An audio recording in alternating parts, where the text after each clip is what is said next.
내 부모를 공경하라 라는 말씀을 가지고 여러분들에게 말씀을 전하길 원합니다.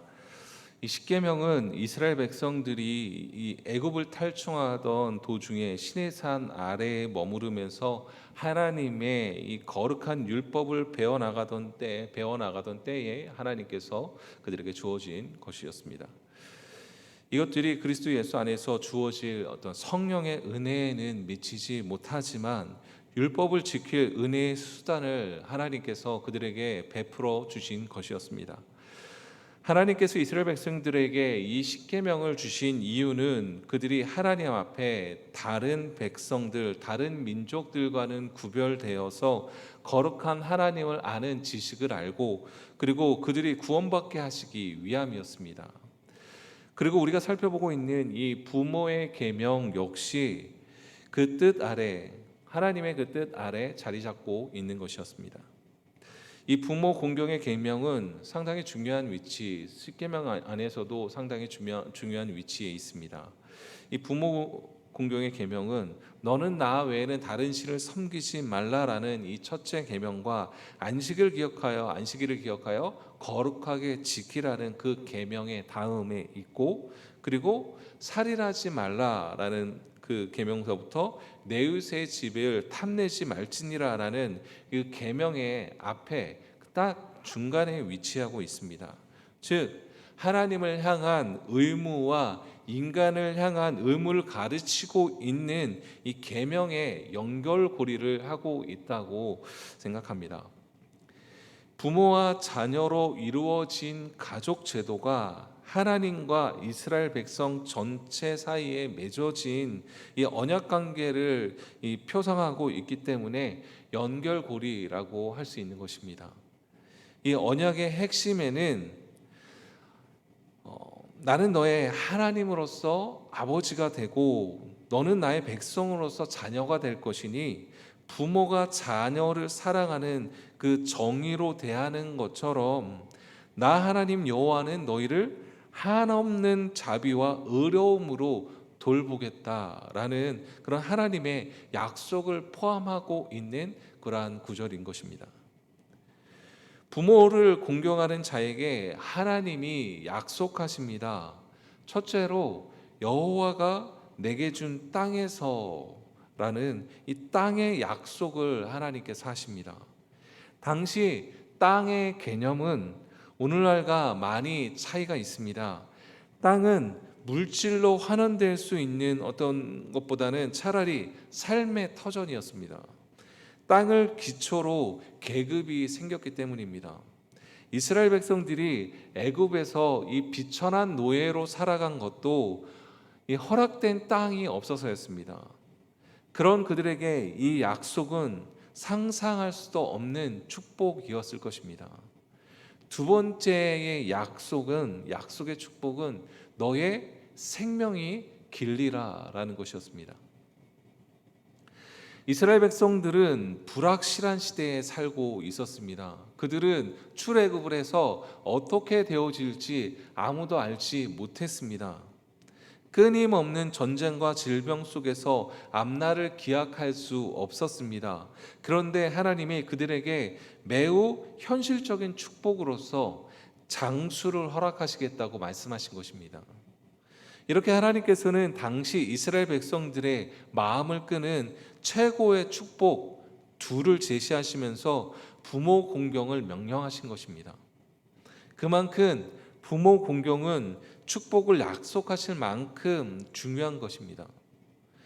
부모가 먼저 하나님을 본받는 거룩한 백성이 되고 그 부모를 자녀들이 진실하게 공경함으로써 자녀는 하나님을 경외하는 것을 배우고 그리고 부모는 자녀에게 공경을 받기에 합당한 거룩한 부모가 되어가는 이 세대의 연결을 하나님께서 이 부모 공경이라는 것을 통해서 말씀하고 계시는 것입니다. 그리고 이렇게 아름다운 질서와 사랑의 연합으로 구별된 이스라엘 공동체 전체를 보고 그 이방 민족들은 자신들에게 없는 하나님과 하나님의 법이 그들에게 있다는 사실을 깨닫고 하나님을 경외하게 되어지는 그러하게 하기 위해서 하나님께서 만드신 법입니다. 바로 이것이 구속사를 이어가는데 하나님이 이스라엘 백성을 사용하는 방법이었습니다. 여러분, 그렇다면 부모 공경, 이 부모 공경이 무엇일까요? 이 부모 공경이라는 단어는 카베드라는 이 히브리어 상태 동사로부터 나왔습니다.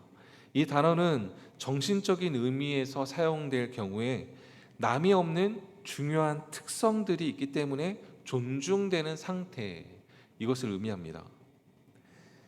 이 카베드라는 단어에서 영광이라는 이 카보드라는 단어가 등장을 합니다. 영광과 공경은 그래서 밀접한 관련이 있는 것입니다. 영광은 한 사람이 남이 가지지 못한 무게, 물질, 명예, 정신적인 특징들로 인하여서 함부로 취급받지 않는 것, 그것을 의미합니다. 그러므로 결국 부모를 공경하는 것은 부모를 중요한 사람으로 여겨서 함부로 하지 않고 그 무게를 가진 영광스러운 존재로 생각하여서 자기를 낮추는 것입니다. 여러분, 노아는 홍수 심판 때 유일하게 구원받은 그러한 의인이었지만 그도 마찬가지로 실수를 했습니다. 하루는 노아가 포도주를 많이 마시고 취해서 벌거벗은 채로 벌거벗은 하체를 드러내고 잠을 잤습니다. 그것을 함, 셈, 야벳 이들이 있었는데 그 중에 함이 이 모습을 보았습니다. 그때에 함은 자신의 아버지 노아의 허물을 덮어드릴 생각은 하지 않고 흉을 보았습니다. 그리고 잠에서 깨어난 노아는 이 사실을 알고 저주하죠. 가나안은 종이, 함은 종이 되리라는 그러한 저주를 하게 됩니다. 그러나 셈과 야벳은 그 사실을 알고 혼이불을 가져다가 아버지의 허물을 안 보려고 뒷걸음을 쳐서 들어가서 허물을 가리고 덮어드렸습니다. 노아는 이 사실을 알고 셈의 하나님 여호와를 찬송하리로다 하고 영적인 축복을 했습니다. 결론적으로 예수님은 이 셈족에서 태어나시게 되죠. 그러한 축복, 그러한 영예를 얻을 수 있었습니다.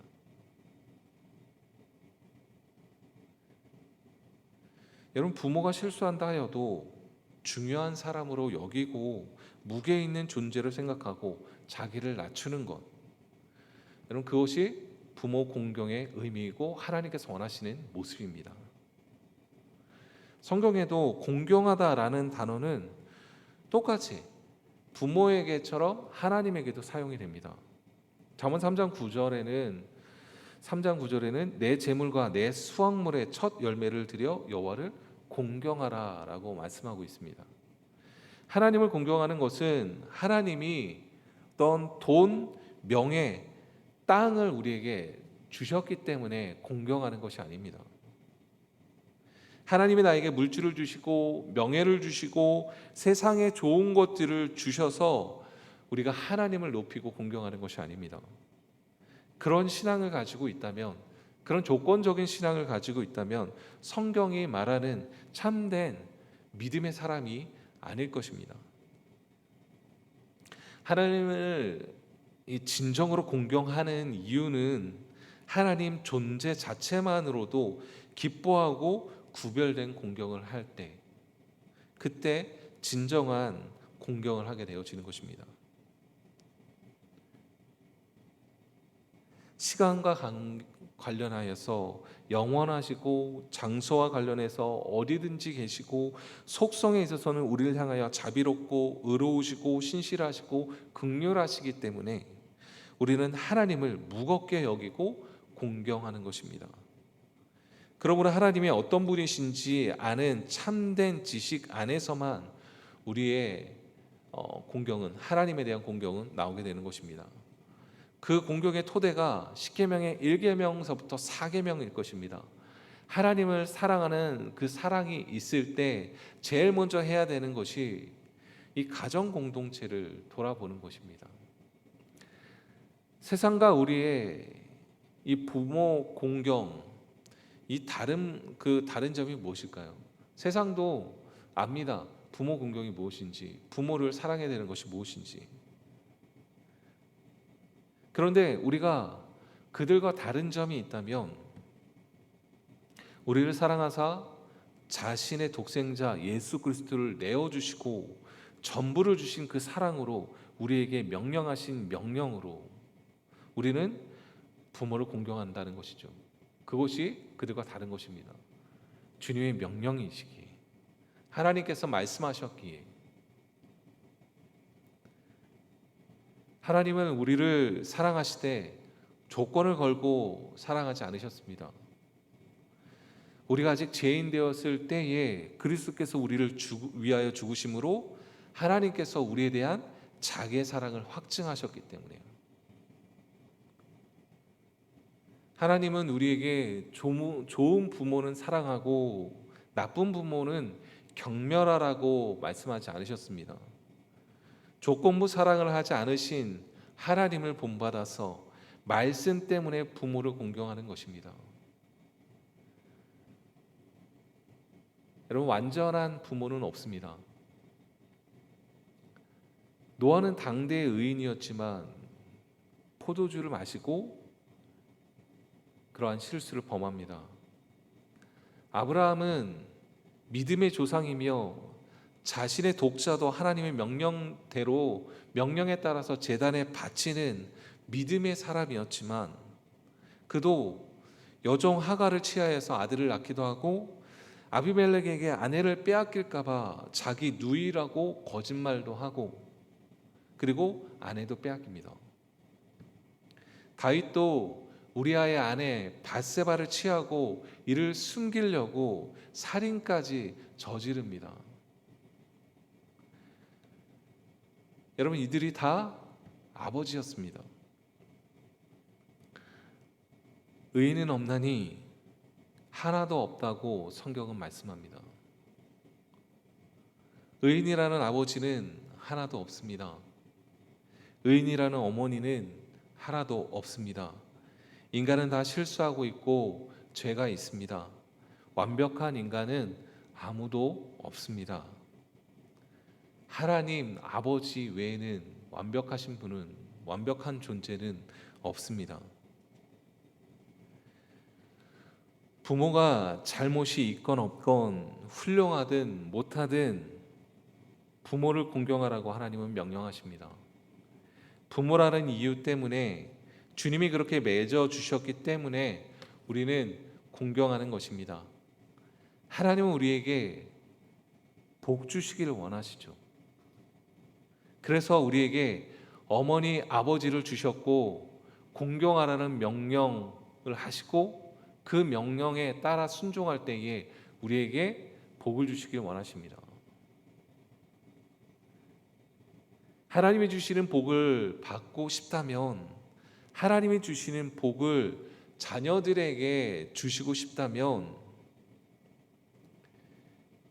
공경하는 법을 가르쳐야 됩니다.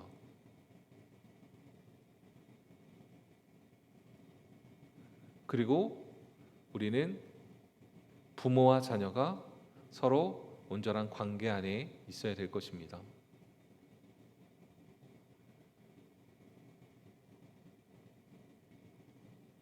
관계가 온전하지 않다면 우리는 그 관계를 온전케 하기 위해서 노력해야 할 것입니다. 부모와 자녀가 서로 용서해야 할 것입니다. 부모와 화해하는 길은 먼저 이해와 용서의 길입니다. 하나님을 모르는 사람들도 인생을 살다 보면 부모의 처지를 이해할 수 있을 때가 옵니다. 어렸을 때는 부모가 완전하고 위대한 존재라는 어떤 환상을 갖거나 그렇지 못한 장면들을 발견하고는 상처받기도 합니다. 그리고 그것을 품고 살아가기도 합니다. 그러나 점차 성장하면서 자기조차 어쩔 수 없는 연약함이 있다는 것을 알 때에 우리는 인간적으로 부모를 이해하게 됩니다. 그러나 이것만으로 충분히 화해에 이룰 수 없습니다. 우리는 죄인의 이 연약함이 무엇인지 깨닫는 일이 필요합니다. 그리고 이것은 은혜의 경험으로부터만 가능합니다. 우리가 스스로에게 고통을 준 많은 사람들을 용서할 수 있는 그 근거가 무엇일까요? 바로 우리도 하나님 앞에 원수가 된 자들이었는데 주님의 십자가의 피로 용서해 주셨기 때문입니다. 그래서 주님을 알고 십자가 사랑을 깨닫고 나면 이 죄인이 얼마나 무력한지 알게 됩니다. 그리고 부모 역시 주님을 잘 믿고 은혜 안에 살지 않으면 어쩔 수 없는 존재라는 결론에 도달하게 되는 것입니다. 만약 우리의 부모가 주님을 모른다면 더 많이 용서하고 이해하여야 합니다. 우리도 주님을 몰랐더라면 다른 이에게 많은 상처를 주었을 것입니다. 게다가 우리 믿는 부모 역시 의무 하나 때문에 늘 바른 길을 걸어갈 수 없는 힘없고 연약한 존재라는 걸 우리는 고백해야 합니다. 그래서 하나님의 선하신 도움이 필요한 것입니다. 또한 우리는 자녀를 용서해야 합니다. 다른 어떤 복보다도 하나님의 말씀으로 살게 하는 것이 가장 큰 복입니다. 자녀들을 여러분과 멀어지게 하지 마십시오. 하나님의 말씀을 어기게 되는 그런 일들을 우리가 선택하게 하는 것입니다. 부모를 공경하며 살아갈 수 있도록 도와주십시오. 그때 하나님이 그들에게 복을 허락하실 것입니다. 그러기 위해서 여러분 부부가 서로 사랑하십시오. 서로 존중해 주십시오. 하나님의 뜻이 이루어지는 가정이 되게 될 것입니다. 우리는 섭리를 믿는 신앙인입니다. 하나님은 겉으로는 가장 아파 보이는 일들을 통해서 가장 큰 기쁨을 주시기도 하고 가장 큰 슬픔처럼 보이는 일들을 통해서 말로 다 할 수 없는 은혜와 자비를 베푸시기도 합니다. 그러므로 우리는 지난날 받은 상처들을 통해서도 감사하게 되는 것입니다. 시편의 시인은 이렇게 고백합니다. 시편 27편에 10절에 이렇게 고백합니다. 내 부모는 나를 버렸으나 여호와는 나를 영접하시리이다. 이전에 가슴을 저미는 수많은 일이 있었어도 그 상처 때문에 오늘을 힘겹게 살아가는 것이 아니라 주님을 사랑하고 그분의 큰 섭리를 받아들이지 못하는 이 불신앙 때문에 우리가 이토록 고통의 나날을 살아가는 것이 아닌지 우리는 돌아봐야 합니다. 부모의 사랑 없이 살았던 날들도 기억해 보십시오. 하나님의 친히 그때에 여러분들의 아버지가 되어 주셨을 것입니다. 그러므로 우리는 주님의 크신 섭리를 받아들이고 그분의 크신 사랑을 가슴에 안고 부모를 불쌍히 여겨서 서로 공경해야 합니다. 그리고 하나님께 감사해야 합니다. 우리는 부모라는 이름으로 살아가고 있습니다. 자녀라는 이름보다 이곳에 계신 분들은 부모라는 이름으로 지금 살아가고 있는 분들이 훨씬 더 많은 것 같습니다. 자녀들이 부모를 공경하며 살아갈 수 있도록 우리는 이끌어야 합니다. 이전에 우리의 부모들이 우리에게 상처를 준 것처럼 똑같이 그들에게 상처를 주고 그들이 끊어내지 못하였던 죄악 때문에 그것이 우리에게 다습되었던 것이 또 다시 대물림되어서 우리의 자녀들에게 가지 않도록 주의 말씀 안에 살아가야 하겠습니다. 하나님은 부모를 통하여서 하나님을 보게 하시고, 하나님은 부모를 통하여서 하나님의 복이 흘러가도록 하여 주셨습니다. 부모는 그만큼 중요합니다.